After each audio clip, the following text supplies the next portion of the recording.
It's the Speaker of the House who really holds the authority to direct a House committee to investigate. That's what we saw Nancy Pelosi doing yesterday, is saying, we want you committees in the House to investigate what the facts are. In this case, we have 6 different committees that she has, told she wants to look into this. Oftentimes, it's the Judiciary Committee who ends up being the lead committee. A lead committee eventually needs to be chosen if they want to move forward. That lead committee, they actually evaluate the evidence that is available, and they decide by a vote whether or not to draft articles of impeachment. Those would be the specific charges that the president would possibly face. Now, that requires a simple majority vote. In this case, if it were the House Judiciary Committee, that would be 21 members would have to say yes. If we look at the current composition of that committee, there are 24 Democrats and 17 Republicans in that committee as it stands, although we don't know that would be the one that would be doing the evaluation. If the vote is yes, it then goes to the full House, the 435-member full House. They're the ones who decide whether to actually impeach the president.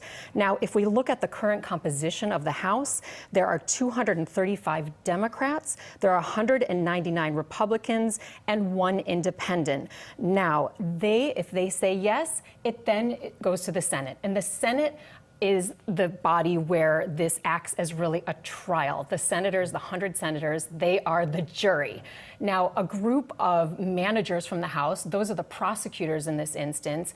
And so if we get to that point, if we get to the Senate, the composition there is 45 Republicans, 53 Democrats, and 2 independents. That's where things where things could die right there. Yeah, absolutely. Okay. So that's really the process here. President Trump has responded in a tweet, and Joe Biden also addressing this. What are the two saying? So this morning, Trump is already saying, criticizing how Democrats have treated him. He says there has been no president in the history of our country who has been treated so badly as I have. The Democrats are frozen with hatred and fear they get nothing done. This should never be allowed to happen to another president. Witch hunt. Now, we also heard from Joe Biden, who is very much at the heart of the current allegations against the president. And he said this. Take a listen. The president does not comply with such a request from the Congress. He continues to obstruct Congress and flout the law. Donald Trump will leave Congress, in my view, no choice but to initiate impeachment.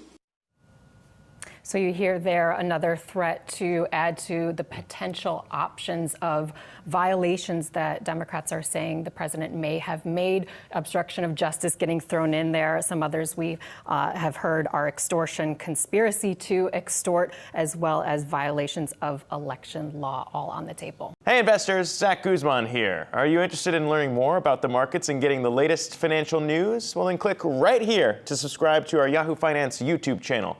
Get the latest up-to-the-minute market analysis, big interviews in the world of finance, and information on how to manage your money every day wherever you are.